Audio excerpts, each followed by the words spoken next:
IEX current price पे long. Sir थोड़ा tricky सवाल है, क्योंकि देखिए दो तीन चीज़ें अच्छी, दो तीन चीज़ें बुरी आपको बताता हूँ। पहला, पावर डिमांड वाला पार्ट जो था वो थोड़ा बीत गया गर्मी की वजह से। अब वो दोबारा बढ़ेगा सितंबर के आसपास, जब दोबारा ह्यूमिड होता है वेदर, तब पीक डिमांड पावर की आती है, पहला। दूसरा, इस क्वार्टर के नंबर वैसे इनके ठीक ही होंगे कि पिछले बार पावर की डिमांड अच्छी थी, तो ये एक अच्छी चीज़ है। दूसरा और बड़ा कंसर्न जो है वो ये कि पहला, इनकी इक्विटी बहुत बड़ी हो चुकी है हाल की तेज़ी के बाद। F&O का शेयर है तो ऑब्वियसली शॉर्टिंग पॉसिबल है। दूसरा, इक्विटी वो एडजस्टमेंट के बाद और बड़ी हो गई है, जो बोनस और स्प्लिट्स में रिसेंटली आया था उसके बाद, और उससे पहले बहुत तेज़ चला था, तो वो इक्विटी डाइल्यूशन भी हुई है। तीसरा, कुछ बाजार में खबरें भी हैं कि नया एक्सचेंज बन सकता है पावर को लेकर, ऐसी अटकलें हैं, कुछ न्यूज़ फ्लो किसी चैनल ने चलाई थी, तो वो भी एक बढ़िया ट्रिगर के तौर पे काम काज करा। तो वो तीन चार चीज़ें हैं जिसको मार्केट शायद कीनली वॉच करा, जिसकी वजह से इसमें थोड़ा प्रेशर देखने को मिला। कल भी 5% टूटा था और आज भी ये मोर लेस नेगेटिव साइड पे या फ्लैटिश साइड पे बंद होता हुआ दिखाई पड़ा। तो बेटर यही है कि अगर आपके पास है तो आप ऑब्वियसली ज़्यादा बेचेंगे नहीं, लेकिन अगर आपके पास नहीं है तो अभी आप दूर ही रहें, ज़्यादा बेटर है। क्योंकि ये सिचुएशन सिनेरियो एटलीस्ट F&O में जाने के बाद एटलीस्ट ये बहुत बुरा होता है कि शॉर्टिंग पॉसिबल हो जाती है, तो बढ़िया से बढ़िया शेयर, बढ़िया से बढ़िया फंडामेंटल वाले भी हिल जाते हैं उस समय पर। तो एटलीस्ट अभी के लिए आप थोड़ा वेट एंड वॉच करें, वो ज़्यादा बेटर है। Over a period of time developments, numbers, ये सब आएंगे, उसके बाद आप कॉल ले ज़्यादा बेटर रहेगा। अच्छा जी, ONGC में क्या हो सकता है मयंक साहब? ONGC में बेटर रियलाइजेशन हो सकते हैं, जो कि पिछले क्वार्टर में हो भी चुके हैं, और ONGC में तेज़ी आएगी तो ऑब्वियसली होता है गवर्नमेंट का स्टेक सेल भी आ सकता है, जो कभी भी आ जाता है ऊपर के लेवल पर। Anyways, having said that, ONGC एक तो सेकंड लार्जेस्ट इक्विटी किसी की अगर बाज़ार में है पूरे इंडिया में, तो ONGC की है, पहली चीज़। इसका मतलब ये होता है कि अगर वो ONGC 100 रुपया कमा रहा है तो ज़्यादा से ज़्यादा शेयर होल्डर में बटेगा। तो आप ऐसे समझिए जिस परिवार में एक आदमी और 10 लोगों के लिए काम कर रहा है, तो उनके लिए ज़्यादा प्रॉफिट बटता है। जहाँ पे 10 लोग काम करते एक आदमी खाने वाला है, वहाँ अपने आप ही उसके ऊपर बर्डन सब पे कम होता है और वो ज़्यादा गेन करते हैं। तो उस तरह की सिचुएशन ONGC की है।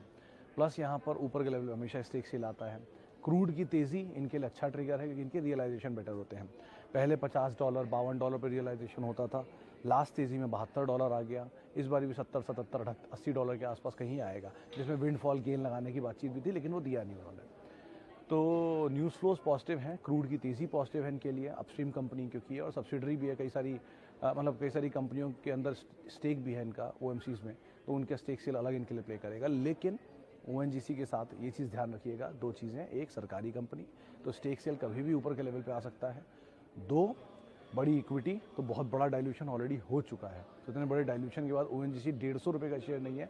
अगर आप उसकी इक्विटी को छोटा करेंगे तो शेयर का दाम भी उसके आस बड़ा हो जाएगा। अच्छा, suggest 7-10 stocks which I invest now for 10 years. Alpesh साहब देखिए, बाजार ऐसी चीज़ नहीं होता जिसमें आज आपने पैसा डाला अलमारी की तरह और भूल गया 10 साल के लिए, ऐसा नहीं होता। अगर आपको ऐसे ही नाम चाहिए जो 10 साल के लिए आप लेकर भूल जाएं, तो आप हमेशा वो कंपनियां ले लीजिए जो अपनी अपनी सेगमेंट की बड़ी लार्ज प्लेयर्स हैं, या देश की सबसे बड़ी कंपनियां हैं, जिनको बंद होने में ही आपको अपने आप पता चल जाएगी ये बंद हुई, तो आप खुद ही क्या पूरा देश जान जाएगा कि ये बंद हो गई है। मिसाल के तौर पर TCS, ऑब्वियसली जब TCS अगर फॉल होता है तो TCS का फॉल आपको नहीं, सबको पता चल जाएगा पूरे देश में कि TCS फॉल हो गई है, क्योंकि TCS जैसा जायंट जल्दी गिरते नहीं हैं, जो इतिहास में तब तक नहीं हुआ है।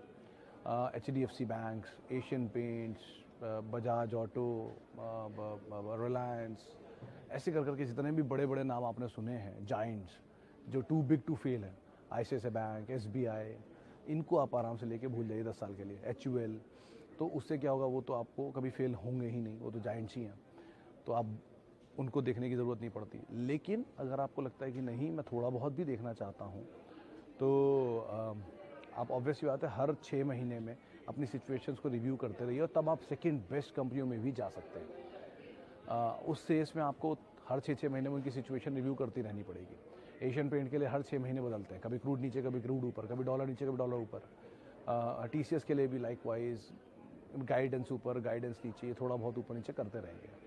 20% नीचे ले लिया, 20% ऊपर थोड़ा खाली कर दिया, इसी टाइप चलते रहते हैं। लेकिन अगर आप 10 साल के लिए ले रहे हैं तो इन सबको आप ले सकते हैं, और गोल्ड को अपने पोर्टफोलियो का क्रूशियल हिस्सा बना के ज़रूर रखिएगा।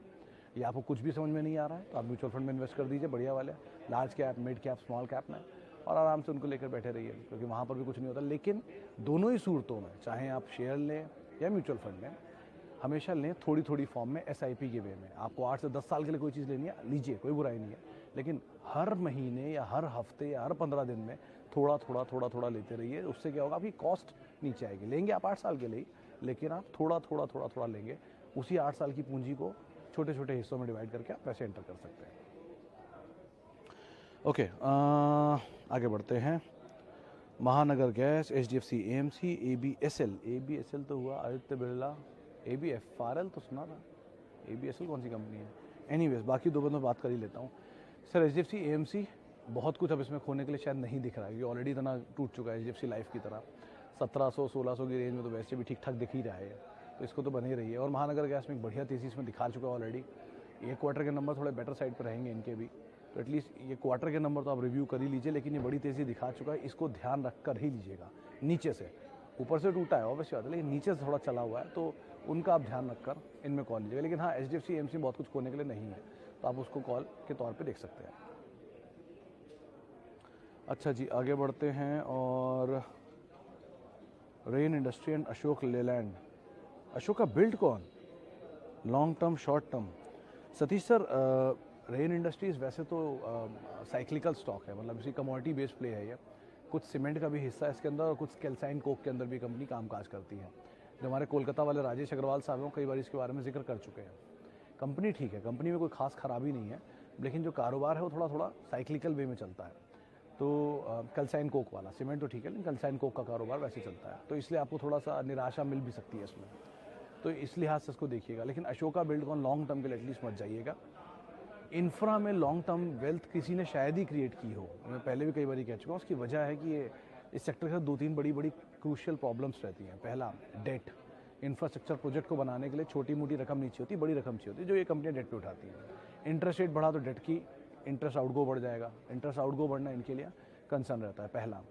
दूसरा, इनके प्रोजेक्ट ज़्यादातर गवर्नमेंट ही करेगी, तो गवर्नमेंट की पेमेंट साइकिल सरकारों पर डिपेंड करती है। वो एक सरकार में पेमेंट ऑर्डर मिला, दूसरे में पेमेंट आ गया, अटक गया, टाइम लग गया। मिला जब तक, तब तक वो उस प्रोजेक्ट की कॉस्ट इतनी बढ़ गई कि वो पैसा नहीं मिल पाया। तो debt high, cost overrun, input cost का इम्पैक्ट, पैसे टाइम पर ना मिलना, सरकारों पे बहुत कुछ डिपेंड करना, तो ये सब चीज़ें रहती हैं, इसीलिए इनके साथ कंसर्न्स रहते हैं। मोमेंटम के लिए तो ठीक है दोनों, लेकिन लॉन्ग टर्म स्टोरी के हिसाब से आपको रिव्यू करना पड़ेगा। तो लॉन्ग टर्म में पहली लेन अगर आपकी तैयार हो गई है, वो लार्ज कैप प्लेयर वाली, तो आप इनको ऊपर की लेन में रख सकते हैं। अच्छा जी, मदरसन एंड प्राज। सर मदरसन एक केस है, पवन सिंह साहब, मैं कल ही किसी अपने पुराने मित्र से बात कर रहा था। तो मदरसन में आपको अगर नहीं पता तो मैं खुद ही बताता हूँ कि मदरसन सुमी ने मेरे ख्याल से, मेरी याददाश्त में, ऑटो में इससे ज़्यादा बोनस नहीं दिए हैं। मदरसन अब तक शायद 12 बोनस दे चुका है और 2 स्टॉक स्प्लिट कर चुका है। इस तरह के मासिव इक्विटी डाइल्यूशन, और एक स्पिन ऑफ भी है, यानी कि एक कारोबार डीमर्जर भी है। तो इतने डीमर्जर, इतने स्प्लिट, इतने बोनस के बाद मदरसन की इक्विटी इतनी बड़ी है, तो इसमें अभी एंटर करना एक रिस्की अफेयर हो सकता है। कंपनी ठीक है, कारोबार अच्छा है, सब कुछ बढ़िया है, लार्जेस्ट प्लेयर है ऑटो इंसलरी के, सारे बड़े जाइंट्स इनके कस्टमर हैं, फॉक्सवैगन का बहुत बड़ा कस्टमर है, जर्मन की जितनी बड़ी कंपनी है ऑटो की सब इनकी क्लाइंट है, उसमें कोई दिक्कत नहीं है। रियलाइजेशन अच्छा है, डॉलर अच्छा है, मैनेजमेंट अच्छा है, डेट फ्री करेंगे अपने आप को, सब कुछ सही है। लेकिन एक बहुत बड़ा कंसर्न है कि इसने over a period of time बहुत सारे बोनस और स्प्लिट दिए हैं। तो इस तरह की बोनस स्प्लिट की वजह से इनका इक्विटी डाइल्यूशन इतना हो चुका है कि अगर 100 रुपया कमाते थे और 100 रुपये किसी को मिलता था उस समय, तो 100 रुपये में शायद 1 रुपया भी नहीं मिलेगा, कुछ पैसे ही मिलेंगे बल्कि। तो इस तरह की इक्विटी डाइल्यूशन का मतलब बहुत ज़्यादा प्रॉफिट बांटा है इन्होंने, इतनी बड़ी तेज़ी के बाद थोड़ा रिस्की दिखता है। तो बॉश जैसी कंपनियां एक बार को देख सकते हैं आप, जहाँ पे इक्विटी डाइल्यूशन बिल्कुल नहीं है, मल्टीनेशनल जाइंट है, इंडिया में ही खाली लिस्टेड है, दुनिया भर में काम करती है लेकिन इंडिया में लिस्टेड है। तो इस तरह की कंपनी को देखिए, भाव थोड़ा महंगा दिखेगा आपको, लेकिन कंपनी की सिचुएशन बेटर है, मतलब एटलीस्ट भाव के हिसाब से। मदरसन इस हिसाब से ही खाली आप देखिए, बाकी तो इस कंपनी में ऐसा कुछ खास चैलेंज नहीं दिखता है। अच्छा जी, रिलायंस वर्सेस TCS।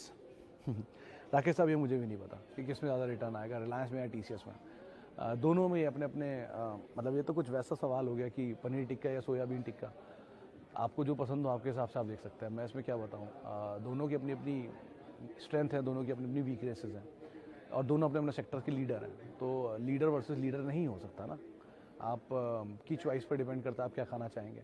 लेकिन हाँ, ये ज़रूर है कि दोनों में SIP जरूर की जा सकती है, दोनों